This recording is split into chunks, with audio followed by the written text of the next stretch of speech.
சில பேர் அன்னெசரியா ஒரு திங்ஸ பை பண்ணுவாங்க. அவங்களுக்கு தேவையேப்படாது. ஒரு எக்ஸாம்பிளுக்கு இந்த சூப்பர் மார்க்கெட் போனாலும், வாங்குனது அவங்க தேவைப்பட்ட விஷயத்த வாங்குனாலும், எக்ஸ்ட்ரா நெறைய விஷயத்த வாங்கிட்டு வருவாங்க. அத எப்படி நம்ம ஓவர் கம் பண்றது? ஜென்ரலா பார்த்தீங்கன்னா, it's it's all mind related தான். இப்ப இன்ஃப்ளூயன்ஸ்ன்றது ரொம்ப முக்கியம். ஆக்சுவலா பீப்பிள் கெட் இன்ஃப்ளூயன்ஸ்ட். அது வந்து ஒரு ஒரு என்ன மத்தவங்க பண்றாங்களோ, அத வந்து they will start doing it. இது அதாவது இது எப்படின்னா, இப்போ ஃபார் எக்ஸாம்பிள் பக்கத்துல ஒருத்தவங்க வந்து கார் வாங்குறாங்கன்னு வச்சுக்கோங்க. உங்களுக்கு ஏற்கனவே ஒரு கார் அவர் 2 கார் வச்சிருப்பாங்க. உடனே you will also feel like buying it ஆக்சுவலா. ஸோ இத எப்படி அவாய்ட் பண்றதுன்னா, ஃபர்ஸ்ட் வந்து சில சமயம் வந்து மைண்டோட நேச்சர் எப்படின்னா, எது இல்லையோ அத நோக்கி போகும்.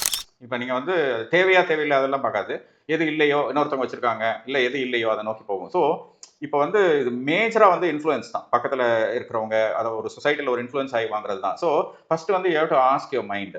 கேட்கணும். இது வந்து உண்மையாலே வந்து நீ இன்ஃப்ளூயன்ஸ் ஆகி வாங்குறியா? இல்ல உன்னோட உண்மையான தேவையா? அப்படின்றத ஒரு ஒரு உன்னோட மனதுல கேட்கும்போது, அது வந்து ஒருவேளை இன்ஃப்ளூயன்ஸ்டா இருந்தா, லைக் ஓகே இன்னொருத்தர்னால இங்க இன்ஃப்ளூயன்ஸ் ஆகி உங்களோட தேவையில்லாம மத்ததுக்கு வாங்குறதா இருந்தா, பிளண்ட்லி அத வந்து வாங்கக்கூடாது. ஏன்னா that will become a habit. நீங்க அதை வாங்க ஏன்னா அதே சமயம் மைண்ட்ல வந்து இது வந்து இது நம்மளுக்கு உண்மையான தேவையா அப்படின்னு கேட்கணும். அது தேவைன்னும் போது இல்ல மற்றவங்களோட இன்ஃப்ளூயன்ஸால வாங்குறேன்னா இப்போ மற்றவங்களோட இன்ஃப்ளூயன்ஸ்ல பிளண்டா வந்து அதை வாங்கக்கூடாது. இந்த மாதிரி ஒரு ஹேபிட் டெவலப் பண்ணிட்டோம்னா அது நீங்க வாங்குறதுக்கு முன்னாடி உண்மையான தேவையான்றதை கேட்டீங்கன்னா கரெக்டா அதை சொல்லிடும். அது தேவையில்லைன்னா டோன்ட் பை இட்.